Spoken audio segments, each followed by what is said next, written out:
ಡಿಕೆಶಿ ಅವರು ವಿದೇಶ ಪ್ರವಾಸವನ್ನ ಆಯೋಜನೆ ಮಾಡಿಲ್ಲ. ವಿದೇಶ ಪ್ರವಾಸಕ್ಕೂ ಹಾಗೂ ಡಿಸಿಎಂ ಡಿಕೆಶಿಗೂ ಯಾವುದೇ ರೀತಿಯ ಸಂಬಂಧ ಇಲ್ಲ ಅಂತ ಬೆಂಗಳೂರಿನಲ್ಲಿ ಮಾಜಿ ಸಂಸದ ಡಿಕೆ ಸುರೇಶ್ ಹೇಳಿಕೆಯನ್ನ ಕೊಟ್ಟಿದ್ದಾರೆ.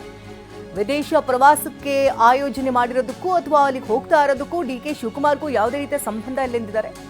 ಯಾರು ವಿದೇಶ ಪ್ರವಾಸಕ್ಕೆ ಹೋಗ್ತಿದ್ದಾರೋ ಅವರನ್ನೇ ಕೇಳಿ, ವಿದೇಶ ಪ್ರವಾಸದ ಆಯೋಜಕರನ್ನೇ ಕೇಳಿ ಅಂತ ಡಿಕೆ ಸುರೇಶ್ ಮಾತನಾಡಿದ್ದಾರೆ.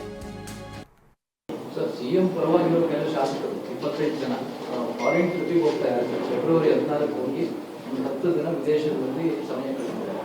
ಇದು ರಾಜಕೀಯ ಕಾರಣಕ್ಕೋಸ್ಕರ ಈ ಫಾರಿನ್ ಪ್ರವಾಸ ಅಂತ ಅದು ಗೊತ್ತಿಲ್ಲ. ಯಾರು ಹೋಗ್ತಾ ಇದ್ದಾರೆ ನೀವು ಅವ್ರನ್ನ ಕೇಳಬೇಕು, ಆರ್ಗನೈಸ್ ಮಾಡಿರೋರನ್ನ ಕೇಳಬೇಕು. ಡಿಕೆ ಶಿವಕುಮಾರ್ ಅವ್ರಿಗೂ ಇದಕ್ಕೂ ಯಾವುದೇ ಸಂಬಂಧ ಇಲ್ಲ, ಅಷ್ಟು ಮಾತ್ರ ನಾನು ಸ್ಪಷ್ಟಪಡಿಸ್ತೀನಿ. ಮತ್ತೆ ಸಿಎಂಗೆ ಕೊಟ್ಟ ಮಾತನ್ನ ನೆನಪಿಸಿದ್ದಾರೆ ಡಿಕೆ ಸುರೇಶ್. ಅಣ್ಣನ ಪರ ಕೊಟ್ಟ ಮಾತು ದಾಳವನ್ನ ಉರುಳಿಸಿದ್ದಾರೆ ಡಿಕೆ ಸುರೇಶ್. ಸಿಎಂ ಸಿದ್ದರಾಮಯ್ಯ ಕೊಟ್ಟ ಮಾತನ್ನ ಉಳಿಸ್ಕೊಳ್ತಾರೆ, ಕೊಟ್ಟ ಮಾತನ್ನ ನೆನಪಿಸಿದ್ದಾರೆ ಮಾಜಿ ಸಂಸದ ಡಿಕೆ ಸುರೇಶ್. ಸ್ವಲ್ಪ ನಿಧಾನವಾದ್ರೂ ಪರವಾಗಿಲ್ಲ, ಮಾತನ್ನ ಅವರು ಉಳಿಸ್ಕೊಳ್ತಾರೆ ಅಂತ ಭರವಸೆಯ ಮಾತುಗಳನ್ನಾಡಿದ್ದಾರೆ ಮಾಜಿ ಸಂಸದ.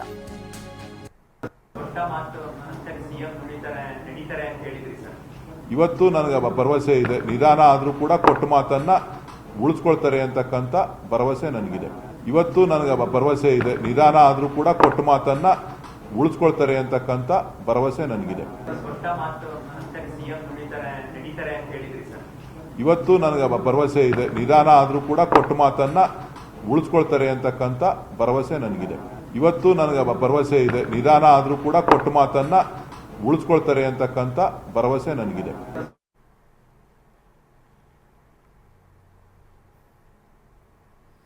ನನ್ನ ದೆಹಲಿಗೆ ತೆರಳುವ ಮುನ್ನ ಕೊಟ್ಟ ಮಾತಿನ ರಹಸ್ಯವನ್ನ ಡಿಸಿಎಂ ಡಿಕೆಶಿ ಬಿಚ್ಚಿಟ್ಟಿದ್ರು. ಹೈಕಮಾಂಡ್ ಮಟ್ಟದಲ್ಲಿ ಆಗಿರುವಂತಹ ಅಧಿಕಾರ ಹಂಚಿಕೆ ಒಪ್ಪಂದ ಜಗಜ್ಜಾಹೀರಾಗಿದೆ, ಅದು ಕದ್ದು ಮುಚ್ಚಿ ಆಗಿರುವುದಲ್ಲ ಅಂತ ಹೇಳಿದ್ರು. ಈ ಕುರಿತ ಒಂದು ಹೇಳಿಕೆ ಇಲ್ಲಿದೆ. ನೋಡ್ರಿ, ನಾವು ಯಾವತ್ತೂ ಕೂಡ ನಮ್ಮ ಪಕ್ಷ ಡೆಲ್ಲಿಗೆ ಹೋದ್ರೆ ನಮ್ಮ ಹೈಕಮಾಂಡ್ ನಮ್ಮ ಅವಕಾಶ ಸಿಕ್ತಾಗೆಲ್ಲ ಭೇಟಿ ಮಾಡ್ತಾನೆ ಇತ್ತು. ಕೆಲವು ವಿಚಾರಗಳನ್ನ ಚರ್ಚೆ ಮಾಡ್ತಾನೆ. ಅದು ಒಂದು ಸಂಬಂಧ ಬಾಂಧವ್ಯಕ್ಕೋಸ್ಕರ ನಾವು ಪ್ರತಿ ಸಂದರ್ಭದಲ್ಲೂ ಭೇಟಿ ಮಾಡುವಂಥದ್ದು. ಪಕ್ಷ ಗೊಂದಲ ಏನಿಲ್ಲ, ಗೊಂದಲ ಯಾರಿಗೂ ಬೇರೆಯವ್ರಿಗಿರ್ಬೋದು, ನನಗೆ ಯಾವ ಗೊಂದಲನೂ ಇಲ್ಲ. ನೋಡ್ರಿ, ನಾನು ಸಿದ್ದರಾಮಯ್ಯನವರು ಏನು ಮಾತಾಡಿದ್ದೀವಿ ನನಗೆ ಗೊತ್ತು. ನಾವಿಬ್ಬರೇ ಕದ್ದು ಮುಚ್ಚಿ ಮಾತಾಡ್ಕೊಂಡಿಲ್ಲ.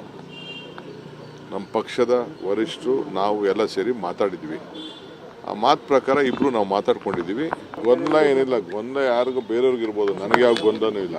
ನೋಡ್ರಿ, ನಾನು ಸಿದ್ದರಾಮಯ್ಯನವರು ಏನು ಮಾತಾಡಿದ್ದೀವಿ ನನಗೆ ಗೊತ್ತು.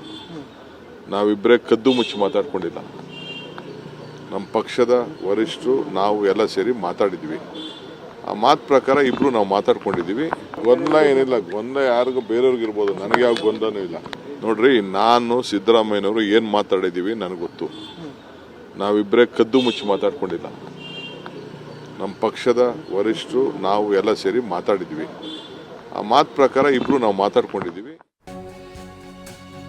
ಇನ್ನು ಡೆಲ್ಲಿಗೆ ಹೋದಾಗ ಕೆಲ ವಿಚಾರಗಳ ಬಗ್ಗೆ ಚರ್ಚೆಯನ್ನ ಮಾಡಿದ್ದೇವೆ, ಅವಕಾಶ ಸಿಕ್ಕಾಗ್ಲೆಲ್ಲ ಚರ್ಚೆಯನ್ನ ಮಾಡಿದ್ದೇವೆ. ಹೀಗಂತ ಬೆಂಗಳೂರಿನಲ್ಲಿ ಮಾಜಿ ಸಂಸದ ಡಿಕೆ ಸುರೇಶ್ ಹೇಳಿಕೆಯನ್ನು ಕೊಟ್ಟಿದ್ದಾರೆ.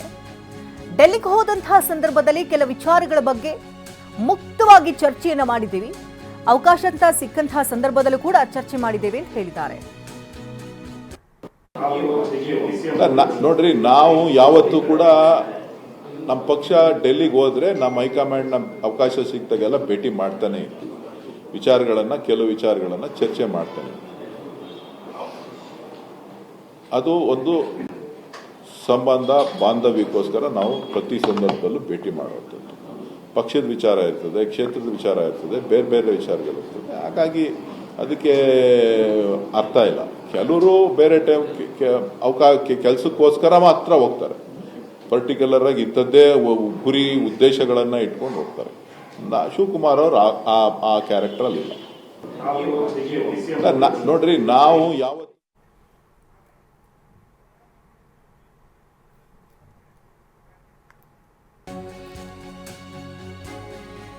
ಸಿಎಂ ಹಾಗೂ ನಾನು ಕದ್ದು ಮುಚ್ಚಿ ಮಾತನಾಡಿಲ್ಲವೆಂದು ಡಿಕೆ ಹೇಳಿಕೆಯ ವಿಚಾರದ ಬೆನ್ನಲ್ಲೇ ನಾನು ಸಹ ಪದೇ ಪದೇ ಹೇಳಿದ್ರೆ ಪ್ರಯೋಜನಕ್ಕೆ ಬರಲ್ಲ, ಈ ವಿಚಾರವಾಗಿ ಹೇಳಬೇಕಾದವರು ಹೇಳಿದ್ರೆ ಪ್ರಯೋಜನವಾಗುತ್ತೆ ಅಂತ ಲೋಕೋಪಯೋಗಿ ಸಚಿವ ಸತೀಶ್ ಜಾರಕಿಹೊಳಿ ಹೇಳಿಕೆಯನ್ನು ಕೊಟ್ಟಿದ್ದಾರೆ. ಡಿಕೆಶಿ ಹೇಳಿಕೆ ಬೆನ್ನಲ್ಲೇ ಸತೀಶ್ ಜಾರಕಿಹೊಳಿ ಮಾತನಾಡಿದ್ದಾರೆ. ಇಲ್ಲ, ಅದ್ರ ಬಗ್ಗೆ ಈಗಾಗಲೇ ಸಾಕಷ್ಟು ಚರ್ಚೆ ಆಗಿದೆ, ಸುಮಾರು ದಿವಸದಿಂದ ಚರ್ಚೆ ಆಗಿದೆ. ನಾವು ಕೂಡ ಅದ್ರ ಬಗ್ಗೆ ಹೇಳಿದ್ದೀವಿ. ನಾವು ಪದೇ ಪದೇ ಹೇಳಿದ್ರಾಗೇನೋ ಅರ್ಥ ಇಲ್ಲ. ಸಂಬಂಧಪಟ್ಟವ್ರು ಹೇಳಿದ್ರೆ ಅದಕ್ಕೆ ಮಹತ್ವ ಬರ್ತೈತೆ, ಸಂಬಂಧಪಟ್ಟವ್ರು ಹೇಳಿದ್ರೆ ಒಳ್ಳೇದು. ಅದಕ್ಕೆ ಡೆಲ್ಲಿಗೆ ಹೋಗಿ ಬರ್ದಂತ ಇದ್ದೇನೇನು ರೂಟೀನು, ಅವ್ರ ಕೆಲಸ ಇರ್ತದೆ, MLA ಕೆಲಸ ಇರ್ತದೆ, ಮಂತ್ರಿಗಳದ್ದು ಇರ್ತದೆ, ನಾವು ಹೋಗ್ತೀವಿ. ಡೆಲ್ಲಿದು ರೂಟೀನಾಗಿ ಕೆಲಸ ಹೋಗಲೇಬೇಕು, ಹೋಗ್ತಾನೆ ಇರ್ತೀವಿ. ಸೊ ಡೆಲ್ಲಿಗೆ ಹೋದ ತಕ್ಷಣ ಅದು ಬೇರೆ ಅರ್ಥ ಕಲ್ಪಿಸೋದು ಅವಶ್ಯಕತೆ ಬರೋಲ್ಲ. ಅದ್ರ ಬಗ್ಗೆ ನಾವು ಹೇಳಿಕ್ಕಾಗಲ್ಲ, ನಾವು ಡಿಸಿಷನ್ ತೊಗೊಳಕ್ಕಾಗಲ್ಲ. ಪದೇ ಪದೇ ಹೇಳಿದ್ರಿ. ಈಗ ಅದ್ರ ಬಗ್ಗೆ ನಾವು ಹೇಳಿದ್ದು ನಮ್ಗೆ ಗೊತ್ತಿಲ್ಲ ಅಂತ ಹೇಳಿದ್ವಿ. ಅದು ಯಾವ್ದು ಮಾತು ಕೊಟ್ಟಿದ್ದಾರೆ, ಏನು ಆಡಿದಾರೆ ನಮ್ಗೆ ಗೊತ್ತಿಲ್ಲ ಅಂತ ಹೇಳಿದ್ವಿ. ಈಗ